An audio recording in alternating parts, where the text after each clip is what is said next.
Natalie Wood was an actress who starred in Rebel Without a Cause and West Side Story.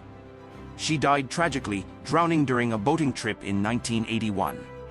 Actress Natalie Wood shot to stardom at 16 when she co-starred with James Dean in Rebel Without a Cause, 1955. In 1961, she played Maria in West Side Story and was nominated for an Academy Award for her performance in Splendor in the Grass. In 1981, Wood drowned during a boating trip with husband Robert Wagner and Brainstorm, 1983, co-star Christopher Walken. The circumstances of her death remain controversial. The daughter of Russian immigrants, Natalie Wood was born Natalia Nikolaevna Zakharenko on July 20, 1938, in San Francisco, California, and started performing at an early age. Her mother, Maria, enrolled her ballet classes as a small child. At the age of 4, Wood landed her first film role, a bit part in Happy Land, 1943, which happened to be filming in Santa Rosa, California, where she was living at the time. She had won over director Irving Pichel after her mother orchestrated their introduction. Later, Wood said that her mother told her to make Mr. Pichel love you. The dark-haired, doe-eyed girl soon made other film appearances. Wood tugged at the heartstrings of audiences with her small role as an orphan in the 1946 drama Tomorrow is Forever, with Claudette Colbert and Orson Welles. In 1947, she again won over fans with her first starring role in Miracle on 34th Street. The movie, about a girl who questions the existence of Santa Claus, made Wood as a star. At the age of 16, Wood began filming one of her most famous films. She co-starred with Dean and Sal Mineo in the 1955 groundbreaking depiction of teenage rebellion and angst, Rebel Without a Cause. In the film, Wood played the girlfriend of a troubled outsider, played by Dean.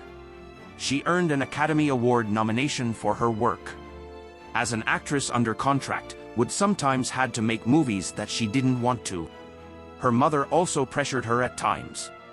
One of her least favorite projects was The Searchers, a 1956 Western starring John Wayne. Wood felt she had been miscast as a white girl who was abducted and then raised by Native Americans. In 1961, Wood starred opposite Warren Beatty in Splendor in the Grass, playing the part of a young girl torn by desire and social conventions.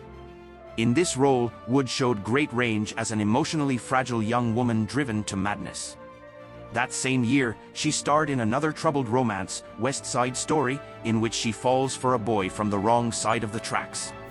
This urban retelling of William Shakespeare's Romeo and Juliet proved to be a hit. Wood did all her own dancing in this popular musical, but her singing was done by Marni Nixon, a Broadway performer. Mirroring her own life story in a way, Wood played the title character in 1962's Gypsy, the musical about stripper Gypsy Rose Lee. Rosalind Russell co-starred as her domineering stage mother who drove her daughter to perform. Wood earned a lot of press not just for her acting roles, but for her personal life. She enjoyed great popularity, becoming a hit with movie star fan magazines. Wood had numerous relationships, both public and secret, with her co-stars, colleagues, and other stars. She dated actor Dennis Hopper, Hotel Dynasty heir Nicky Hilton, and even singer Elvis Presley.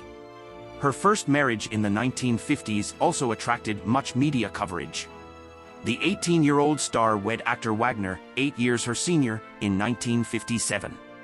The couple became a favorite subject in fan magazines. The union, unfortunately, did not last, with the pair splitting up in 1962. Around this time, Wood became involved with Beatty.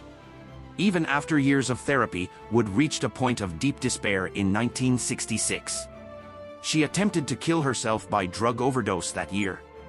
As part of her recovery, Wood took a break from making movies. In 1969, she married Richard Gregson, a writer and producer. The couple had a daughter, Natasha, the following year. In 1972, Wood's volatile personal life took another turn.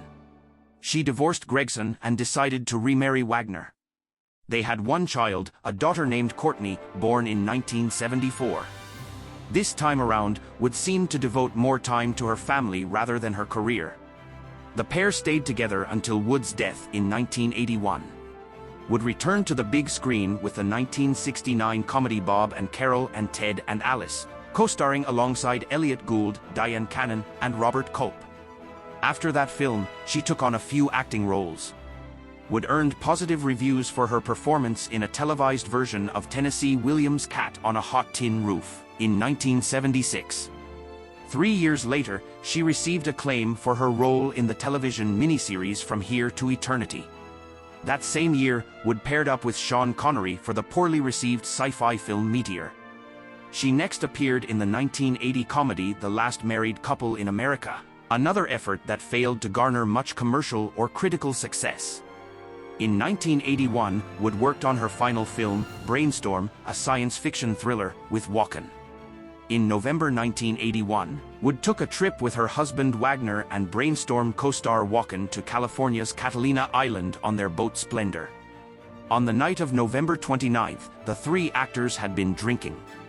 Wagner reportedly broke a bottle during a fit of anger over Wood's relationship with Walken. He thought the pair seemed too close. After that incident, Wood and Wagner allegedly argued. Later that evening, Wagner was unable to find Wood.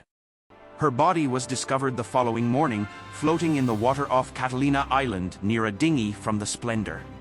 Her death was ruled an accidental drowning. It was theorized that Wood fell in the water after attempting to secure the dinghy to prevent it from banging into the boat. Some objected to this explanation, as Wood had a lifelong fear of the water. Her family and friends gathered at Los Angeles's Westwood Village Memorial Park Cemetery to say goodbye to the lovely, yet troubled, star. Mourners included Frank Sinatra, Elizabeth Taylor, and Elia Kazan.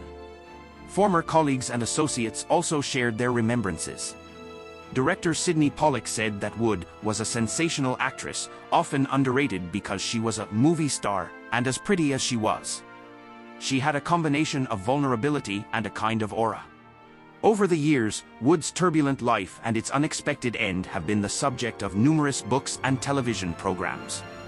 Wood's younger sister, Lana Wood, and Dennis Davern, the captain of the Splendor, have been especially outspoken about Wood's death. Davern even co-authored a book about that fateful night, claiming that he had not told the authorities the truth. He later indicated he thought that Wagner was responsible for Wood's death. There were also reports of other boaters hearing a woman cry out for help late that night.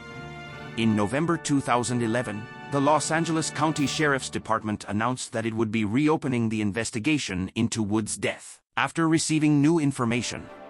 While no specific details were released, authorities indicated that Wagner was not an official suspect.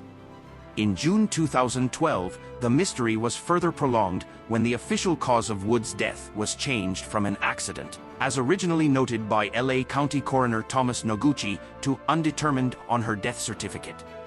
In early 2018, it was revealed that LA County investigators were seeking to talk with Wagner as a person of interest, returning the nearly 40-year-old case to the headlines.